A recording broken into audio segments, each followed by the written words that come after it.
Life is all about relationships. Lovers, family, body, or money. How satisfied you are can be completely explained by how you relate to things around you. This is Sophie Jaffe, and together with my husband, Dr. Adi Jaffe, we are here to explore and teach you how to maximize your relationships and achieve a happier life. Let's get ignited.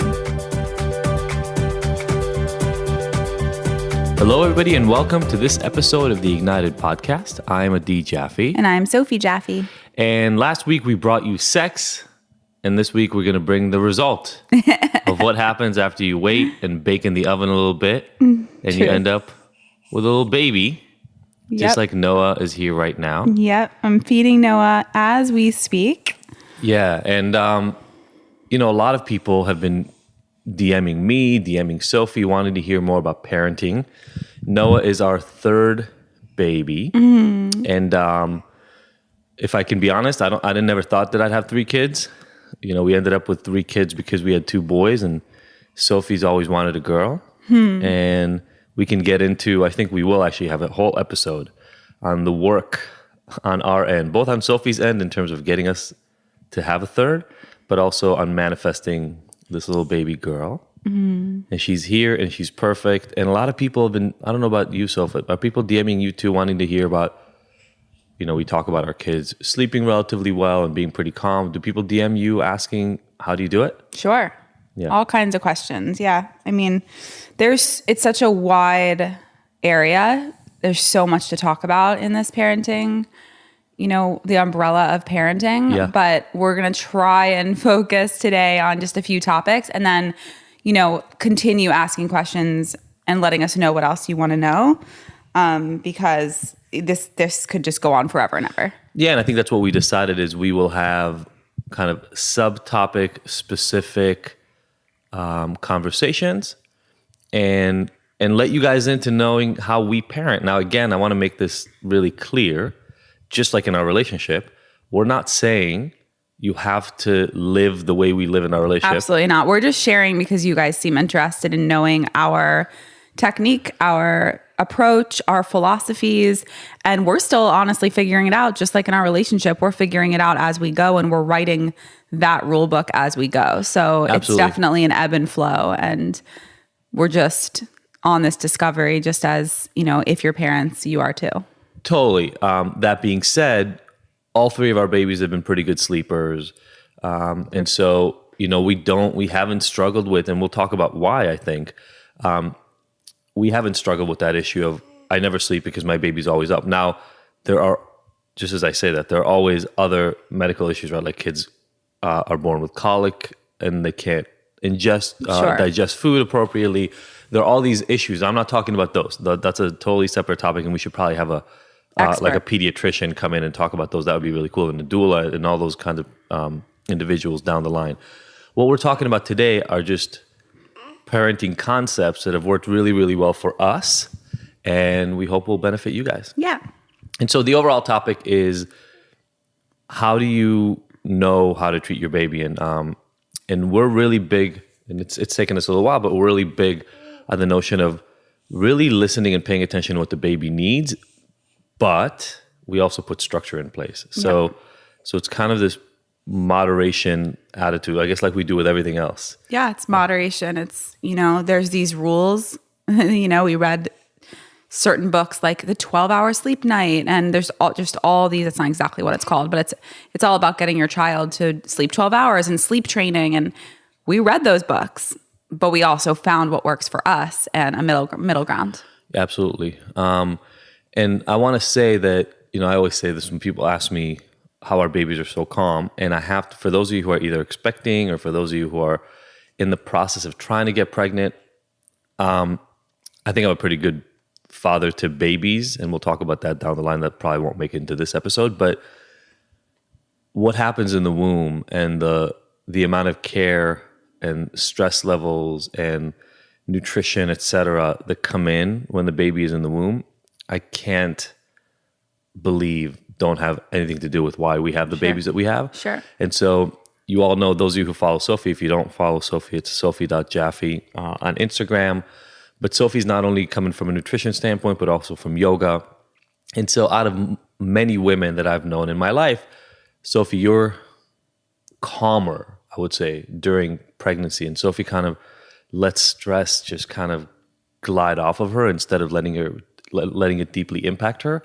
And there are hormones, there's, cortisol and adrenaline and noradrenaline and these other chemicals that course through your body. Extra estrogen when you're stressed. Yeah. And if you don't allow that in, and I know that's easy to say, but it takes a lot of self-care and a lot of discipline, then, the baby's going to end up having exposure to those chemicals in the womb. Absolutely. Yeah. And we can even have like a pregnancy episode because there's so much that I want to share and just takeaways. But I think overall you've kind of hit the nail on the head. Like it's about being less stressful. And that's how it continues through parenting. And I've already realized in Noah's short 4 weeks of life, I've already recognized that the only time I've felt stressed out around her was when I had a deadline for work, was when I had an outside distraction. And I do the same thing with Kai and Leo. As long as I'm not stressed and I feel like I'm getting my work done and I don't let work be the priority when I'm spending time with the kids or Noah, I'm fine. I'm the best mom. I'm so present. I love being with them. I'm fun. The minute that I start to think about work and the stressors or let my head go there or a deadline or whatever, then I'm like so annoyed or frustrated or I snap at them. And the other day, Noah, I had a deadline and no, I had Noah and you were all the way downstairs and I heard myself go, ugh, to her. And I was like, oh my God, what am I doing? Okay, no, this is not, I can extend the deadline. Nothing matters as much as her. And I picked her up and I held her and I covered her in kisses. And I just was like, it's fine. And in like 20 minutes, you came upstairs and I handed her to you. And I was like, I just need to get this thing done. I have to take these photos. I can't be holding her. All she wants to do is be held right now. It's not her fault. That's her being her. Yeah. And the minute I realized that, I have these aha moments all the time. I had it with Kai and Leo right after Leo was born. And Leo was in the baby carrier and Kai was walking around. He was 2. And I was at the park and I had all these emails and all this stuff. I hadn't even looked at my work world. And I looked at them and I was like, they are healthy. They are safe. They are loved. That's the priority. Yeah. The other stuff is extra credit. My work is extra credit. They are the priority. They are all that matters. Yeah. So that was one aha moment when I had Leo. And then just now I had it with her just at 4 weeks. Like, don't stress about work around her. That's not her business. That's not about her. That's my own stuff. I need to figure out, I have to take on less or I need to be better at, delegating or micromanaging, what I get done during the day so that when I'm with her, I can fully be present. And I think those little things for yourself are the most important, is just realizing what stresses you out. Everyone's going to have stresses in their life. Like if I allowed it, I'd have so much anxiety. But I think the point of what you were saying for me during pregnancy is just like the most important thing for me during pregnancy is that my baby grows in an amazing environment. Yeah. To the best of my control. Yeah, absolutely. And, I think that's where it starts for sure. And by the way, I would say to everybody who's listening, for those of you who have these realizations and these aha moments, it's okay to not react perfectly. Don't start shaming yourself and beating yourself up because it's not working out exactly the way you want it to. Just adjust, make whatever little incremental adjustment you can make. But I'm just saying as we go into the next part of this discussion, what happens before the baby is born is super important. What we wanted to focus on today, Sophie, you already kind of touched on, but it's, letting your kid be who they are. Yeah. And in that way, I think I struggled probably more than Sophie did because I came from a pretty regimented family. And regimented in the sense that, you had to be somewhere at a certain time. You were always expected to perform, those sorts of things. And you didn't come from that background. No, I didn't. And so that created a difference when we had the kids in terms of what is expected from them. Yeah, I think we were definitely in different places when we first started parenting. And, you notice little things when they're babies, but when they get into like toddler world, that's when you really realize, because that's when discipline comes up. And that's when, your frustrations, the baby is freaking out and having tantrums, and you need to figure out how you're going to handle it. And that's when two different parenting styles can emerge and really face each other. Well, and Leo and Kai are different kids. Sure. Right. And we totally, now they're almost 6 and almost 8, literally like in a month. And we Don't remind me, by the way. We completely see that now. They are completely different kids, but it was clear from the beginning. Kai was always cautious and he would be very careful before doing something risky and then probably wouldn't do it. Leo would just launch into it head first. No fear. No fear. Still. And yet is really emotional. And so, you know, I'm a huge believer, and I don't even know that I could have vocalized this, but especially now being a parent to two different, totally different kids, I see how, and that's the topic for today, is how to some extent you have to let your kid be who they are. Yep. Or you're going to have a real struggle trying to make them into somebody else. Exactly. And the fear, where I come from in the work that I do, is if you try too hard to make them into somebody else, what's coming on the other end? Exactly. What sort of resentments? For sure. And just as adults, always trying to be someone else and fighting against who they really are. Like, all I want is for my kids to treasure and honor and shine as who they truly are. Sure. That's all we all want from as adults. We're all trying to get back to that place, right? We're all trying to like figure out how to be more authentic, listen to our true intuition and who we really are, and that real voice, not your mommy's voice telling you you need to do better or you need to get A's, or not your daddy's voice being like, what? You only got a PhD? Like, really, what do I want? Yeah, and even, you know, like, yeah, so there are there are a lot of examples, and I think today we'll have a lot of stories. You guys can all hear Noah in the background. There will be a lot of stories because there are so many examples of this, but I think a lot of the stories exemplify why Kai and Leo are really happy, you know, generally well-behaved kind of kids. They're very easygoing. Yeah, and, you know, again, and Leo has this thing, right? Leo likes getting into things. He likes testing limits and all those sorts of sort of problems. So those things come up. And he has more natural energy too. Leo's much more. Kai's very calm. He's very chill. He wants to read. He wants to knit. Those are the things that he likes to do. He likes to just be chill. Yeah. And for the most part. And Leo has a lot of physical energy to expend all hours of the day. And that's what's natural to him. Yeah. He wakes up groggy like a lion in his lion cave, wakes up, takes a little while to come out of that, still sucking his thumb, very sensitive. And then he hits the ground running. And the rest of the day it's a Leo world. Yeah. And so, you know, we realized this pretty early on. The kids are 2 years apart. And pretty early on, Leo would be a little more rambunctious, I would say. For sure. Like I said, Kai would walk around, and you have to watch out for the same kind of things you have to watch out with any toddler. But when Leo came, I think is when we were clear. When Leo turned like 2 or something like that, sure, is when we were clear they were completely different kids. Yeah, we had to hide the markers and the Sharpies. With Kai, he knows better. Oh my God, Leo, we had disasters. Remember the couch? The babysitter? Yeah. We went out to a movie. Shout out to Ariel. Yeah, I think the kids were like 3 and 5. Yeah, and Ariel was like 6, like barely 16. Yeah, 16, and poor thing. Maybe even 17. She was almost done with high school, but. We went out, they were watching, we have a little den area, and they were just sitting around watching a movie, I think. Mm-hmm. And so all 3 of them were sitting there watching, and Ariel goes to the bathroom. Yep. She goes to the bathroom, so what is that, like a 3-minute, 4-minute break? She went to pee, by the way. She went to pee. Quick little bathroom break. Number 1. Yeah, number one.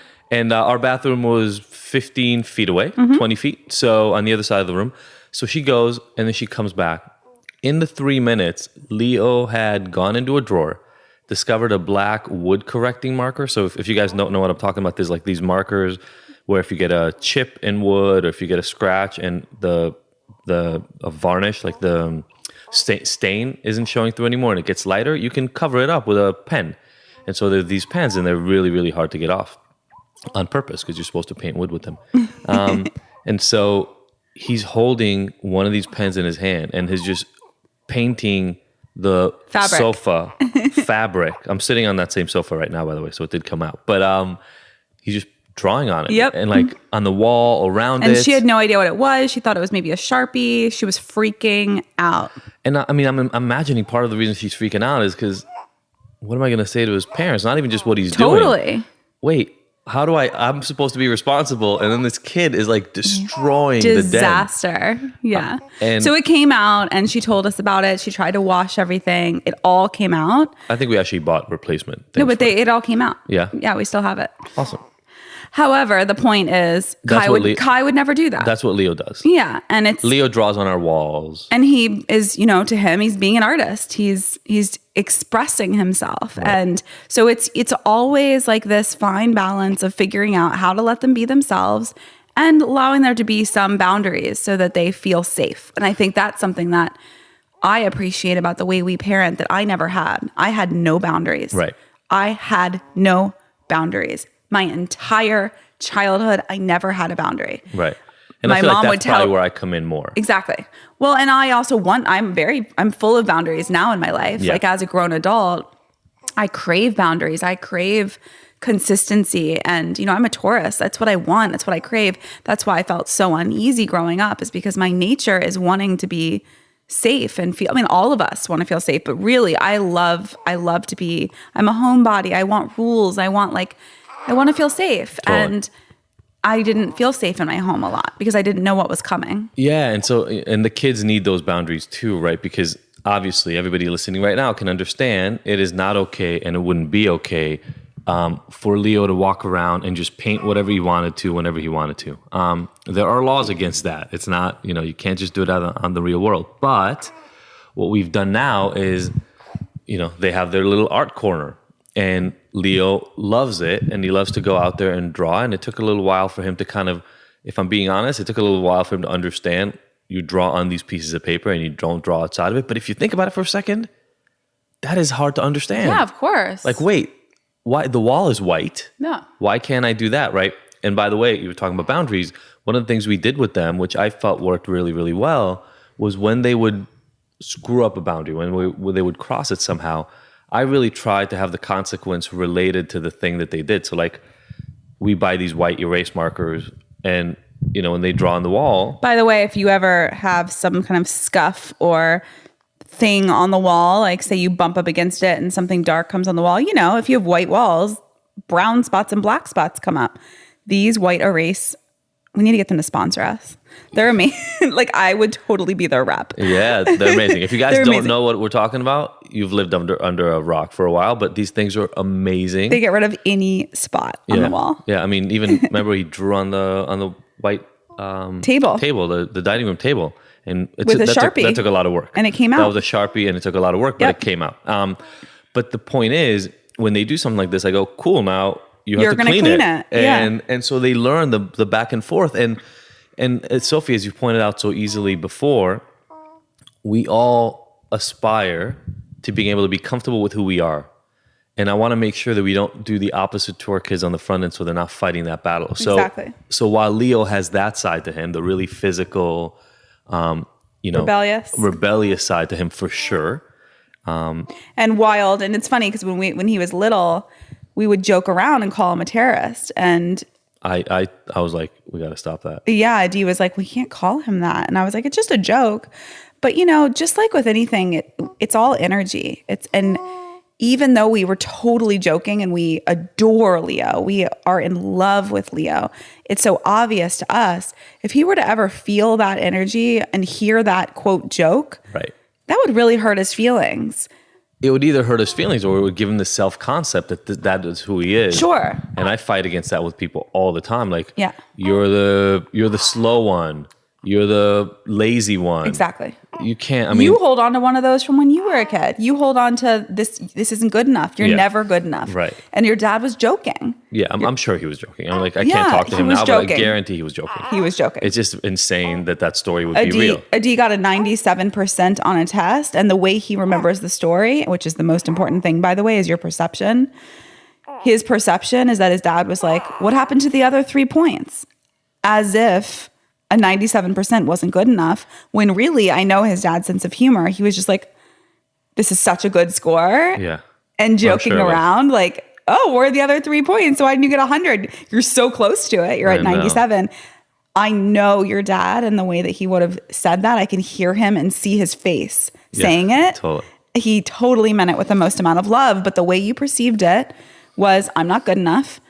Even a 97% isn't good enough. If you don't get 100, if you don't get 100, enough. it's not enough. And you held on to that. So if he would have heard us call him a terrorist, forever he would have thought, and one time, we one more story like that. We were living in the Valley, and Kaylee was over, and so one of my best friends and our best friends, and Leo's best friend from school, Eitan, was there with his mom, and we were all chatting about Kai, Leo, and Eitan and how they were going to be as big kids. And Kaylee said, "Oh yeah, I can see it already. Kai's going to be, Kai's going to bring home those ladies. They're going to be so sweet. They're going to be so, like connected and spiritual. And Leo's going to bring home the bad girls." And he got so upset. He heard her out of the corner, but he was playing. We didn't think he was hearing us. He's just in the middle of playing with Eitan. He looks up and he said, "Why am I going to pick the bad girls?" And it was the most sad and sweet moment of like, and Kaylee tried to backtrack and she was like, "Bad, like cool. Bad means cool." And like, we tried to all fix it. And in that moment, we realized even more so, he's listening. He feels it. Absolutely. He's so sensitive. We all feel what people say to us and absorb it in our way. Yeah. So be careful. And if it's uncomfortable, we just pretend like it didn't happen, and we incorporate it into one other reason why we don't fit in or we don't like us. And to continue with this, because there are so many facets to every kid, Leo's not only aggressive and physical, he's also super sensitive, like in that story. And when he was 3, I think, he wanted a dress. Yeah. He wanted, and he loved for his 3rd birthday, he wanted Frozen, an Elsa dress. And if you guys are not parents, you have no idea what I'm talking about right now. But Frozen, I know everybody knows the movie. Most people know the movie. No, but Frozen was like a wave that washed over kids. Sure. I mean, every kid on earth was talking about Frozen for like a year and a half straight. Yep. So was Leo. The heroes are, 2 women, and he could have picked one of the male, like the only male lead in it too, but he didn't. He really, Elsa is her name, right? He loves princesses. Loves the princess, and he wanted a dress, and you could tell when he wanted it that he really, really wanted to get it and wear it. But then he got really embarrassed when his grandparents actually bought it for him. Yep. My parents bought it for him, brought it over on his birthday, the day of his birthday party. And he ran. They bought him a backpack, little sparkly shoes that lit up, the dress, the Elsa dress. He got it, opened it, and ran into his playroom to change and closed the door and wouldn't let anyone in to change. Then he let me in. Slowly but surely over the next year, he would let in his grandparents. He'd let in Adi. He would walk around the house that way. Eventually, he would walk around the house. And then one time we went to hear Marianne Williamson speak. Rochelle and I went to hear Marianne Williamson speak at Wonderlust, and he wore it to Wonderlust. There were hundreds of people, and everyone was like, "Your daughter's so beautiful." I'm like, "Thanks, it's a boy. This is Leo." Yeah, and here, this is I wanted to wait for that story a little bit, because there's to me there's a really important piece in here. I deal with a lot of people who feel like they've been living a different role in their life. And sometimes sexuality has to do with it, and sometimes it doesn't. But what happened there for me as a guy, initially there was this counter reaction, right? Like, I don't know if I want my kid wearing a dress. That was this initial impulse that I had for a split second. And then I really, again, I do this for a living, so I played it out in my head. And I said, why do I care if my kid wears a dress? The only fear that is in there somewhere is the deep fear that he will be wearing dresses when he's older. And then I had the next thought, which was kind of like, why do I care? If my kid really, if that's really what he wants when he's older, that makes him happy, then I need to respect that. For sure. Because if I don't, it's going to get worse. For sure. If I don't, he's going to do it under the surface. And I've met couples, and we know couples where that is an issue. And do I really want my kid? Let's say it is a long-term thing for him. Do I really want my kids for the rest of his life to feel like that who he is not okay and have to hide it? And the short answer was no. Yeah. And so weirdly, I probably had to overcome as much embarrassment as he did in terms of letting more people in. But the funny thing is, you know what? Like, I don't even know where that dress is now.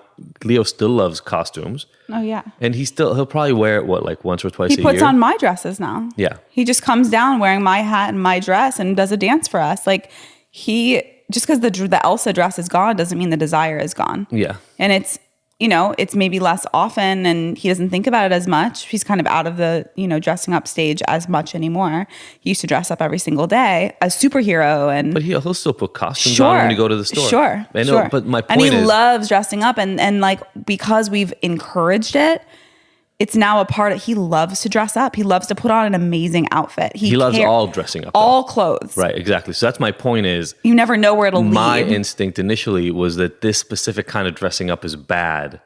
And I just had this immediate instinct that if I start telling him that this kind is bad, then I also know what happened when my parents would tell me something is not allowed or bad, and it would become my wish, right? And that's a well-known psychological fact, which is, the fact is that we want the things we cannot have. They literally increase in value. They become more valuable and more desirable to us because we cannot have them. And so part of letting kids be who they are is not resisting and then not creating friction. And by creating friction, not changing the way that they are. Because I have to believe that, my job is to try to channel Leo's desires into the best version of himself that he can be. Yeah. Just like the same exact thing with Kai. Kai loves reading and Kai's now doing piano, but Kai doesn't want to do like karate or any of that. He's just not that interested. Exactly. He didn't like it. We signed him up. I tried to make my life easier and take them both to like a karate class or like some kind of martial arts. And Kai wasn't into it. He cried almost every class. It's not his style. He would get hurt easily and be really upset about it for days. So we could force him to go and get hurt and toughen him up like most, I say most men over the last, century. It's all about this toughness of being a man and what does a man look like and what is a man doesn't wear dresses. A man doesn't cry when he gets hurt. You're a real man. Get tough. And I'm sure there's a part of you that feels that sometimes with Kai. Absolutely. And it's hard to resist that, but he's a sensitive, sweet little man and he doesn't want to get hurt. Right. And his sensitivity is higher and that's okay. Yeah. That's okay to hold him when and I do the same thing. And it's more about social pressures. When I see other parents who toughen up their boys, then to me, I'm like, God, he's so sensitive. And then I kind of beat him up for it, even though that's not how I really feel. I love my baby and I want to comfort him if he's hurting. And that's okay if he's hurting at a higher like extreme than when our other child does. Yeah, my one thing, and I think we do a good job of this, is not letting the kids' apprehension stop them from doing things they do want to do. Sure. So yeah, that's on us to encourage them to do what they want. Like I wanted Leo to play guitar. I play guitar. I think playing music is important for every kid, etc. He said he wanted to do it, but then just wouldn't do it. And I remember I spent a couple of weeks with him really trying to push him. To practice. And for any parents listening right now who you've spent, hours sitting with your kid making them do something, like my mom used to sit around and make me do homework for night after night after night. Yep. There's something missing, right? Like if you're sitting there and you have to make this happen, I feel like we're missing the point. Yep. And so I talked to him once and I said, we're going to stop the guitar lessons if you don't want to do it. No, I want to do it. And then on the third time that this happened, I said, I don't really think you want to play. I think you think I want you to play because I play guitar and I do. But if you don't like it, you don't have to do it. And he kind of said, okay. And he hasn't asked for it once. I mean, he's asked to hold the guitar a couple of times. And Kai's still going to his piano lesson. Like, it's still happening. And he, you play the guitar around him all the time and we'll continue to expose him to music. And the minute that he's ready to commit, he's only 5. And he talked about drums now. So the whole point is, let them gravitate towards what's interesting to them. Maybe guitar isn't for him. Maybe it is, but not at this age. Right. Who knows? Yeah. Maybe your one kid that you really want to be a wrestler is just not a wrestler. Yeah. Right? Like maybe that's just not part of his makeup and that's okay. Yeah. And we even, like as another example of that, Kai loves to read. As again, I follow both Adi and I on Instagram. You'll see where he's always reading. No matter where we are. We're in the car, he's reading. We're around the house. We're at the beach. I took him to a football game. I've got us to tell this story for any man listening right now. Because the Rams came back to LA. I was really excited about it. I love watching live football. We go to the game. Our friends give us tickets. We're like 30 rows back on the 50-yard line. Those are great seats. Maybe not like, $1 million seats, but they're really good seats. We're sitting there. It's exciting. The game's going on. Second half, my kid pulls out a book. I will take bets on this right now. If anybody else is listening and they've taken their kid to a game, I will bet my kid is the only one who finished the second half of a football game. We won, by the way. But the second half of the football game, reading a book. Yep. And he loved it. Yep. And the question is, am I trying to make a kid who enjoys my life? Or am I trying to create a kid who enjoys his life? Yep. And I got to say, every single time I'm going to pick the kid who likes his own life better because... And you see that. It shines through Kai and Leo. They love their lives. Yeah. They love the life that they've created, and they've created it. We're just here to nurture it. We're here to create enough boundaries that they feel safe and loved. And in that container that we've created, this safe, beautiful container of home life that is consistent, they know they can come to us, they know they can talk to us, and we're here to nurture their selves, whatever it is that they want. Yep. In a safe way. Exactly. So there's boundaries, right? Like you don't destroy furniture. Like those things can't work. You don't draw on tables. I mean, all those boundaries had to be drawn over time.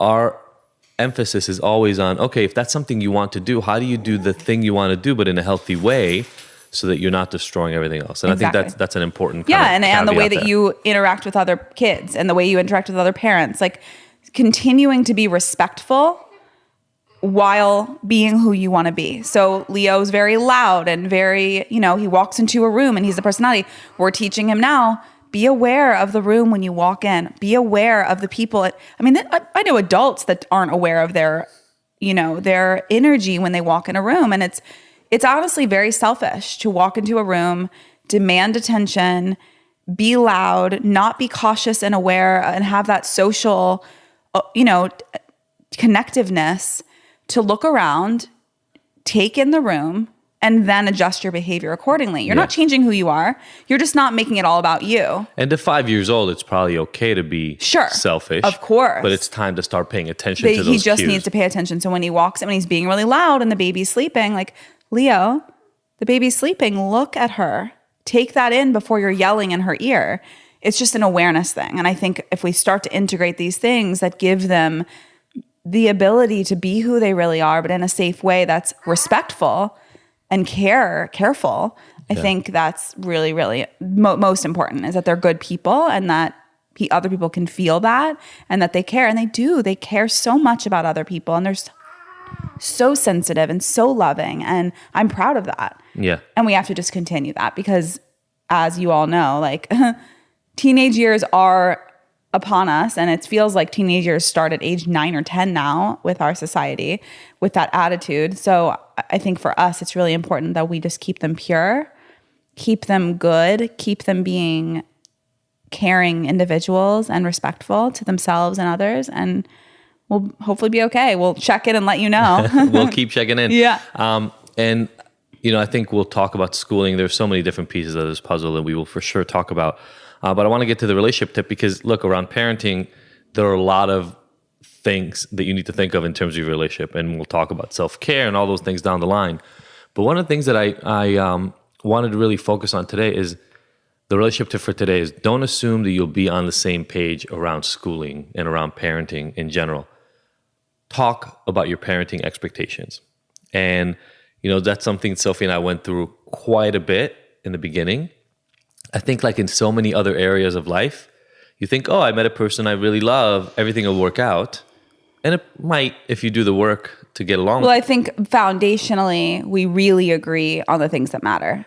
Otherwise, we're pretty different. Yeah, like opposite, like polar opposites. We're opposite in almost everything. Yeah. When it comes to the foundation, when we first met, when it comes to the way we look at religion, war, our worldviews, politically, what we think about parenting and the responsibility of being a parent, on those more basic level things, we agree, which is great. I don't think I could be with someone who is a, really conservative Republican. I don't think I could be with someone who believes that guns are inherently good, or, all these things that we do agree on. But then pretty much every other topic we don't see eye to eye on exactly. We respect each other. Yeah, but we didn't know that going into parenting. Sure. And it caused a lot of conflict. Yeah. From what It's toys so they should play with. It's your babies. You both are, it's really hard not to be so sensitive about it. Well, yeah, sensitive, but also it's how you see the world. Exactly. And the notion that somebody else would think something else is needed is difficult because, and it gets to the why, is you think they're going to hurt your kid. Right. And so it literally, at the core of it, and this is something that I wrote down here for the tip, whether you're already parents or you're planning on being parents or you're pregnant and you're about to be parents, sit down and have discussions in terms of how you see your kid's life playing out, what kind of schools they go to, how they play, what's important to you, right? What things are kind of, at least on the front end, kind of deal breakers for you and things that you want. Just having the conversations, even if you don't know.